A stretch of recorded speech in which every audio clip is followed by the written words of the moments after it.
ఇదైతే జనిగంట, నాకు కూడా తెలియదు, ఇది ఫస్ట్ టైం చూడటం. ఇది వాగుల్లో చేరల్లో ఉంటుంది.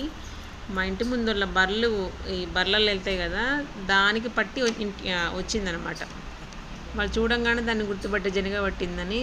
యాక్చువల్గా ఇది చిన్నగా ఉంటుందంట. ఇది ఎప్పుడైతే మనకు మనుషులకు కానీ పొలాల్లో దిగితే మనుషులకు కూడా పడుతుంది. ఇది ఇట్లనే ఇట్లా సాగుతూ ఉంటుంది.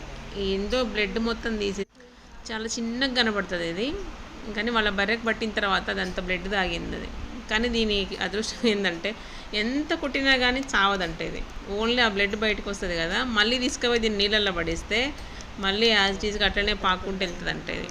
దీనికి ఉన్న అదృష్టం అనాలో దానికి వరం అనుకోవాలో తెలియదు, కానీ అంత బ్లడ్ అయితే దాని నుంచి వచ్చేసింది. అది అట్లా పడితే అసలు పోనే పోదు అది. ఎంత గట్టిగా పడుతుంది అంటే మన మనుషులకు పడితే మాత్రం ఏదన్నా ఈతాకు కానీ ఏదన్నా పెట్టి ఇట్లా రాకాలి గట్టిగా, అప్పుడు కానీ ఊడుతుంది మన మనిషికి పట్టుకుంటే. ఇప్పుడు ఇది బండ కాబట్టి దాన్ని పట్టుకోలేకనో ఏమో, కానీ బర్రెకు పట్టినా అంతే గట్టిగా లాగాలి దాన్ని. దీన్నైతే నేను ఫస్ట్ టైం ఇప్పుడే చూడటం. నేను వాళ్ళు చెప్తుంటే విన్నా అంతే, జరిగి ఇట్లుంటుంది అని.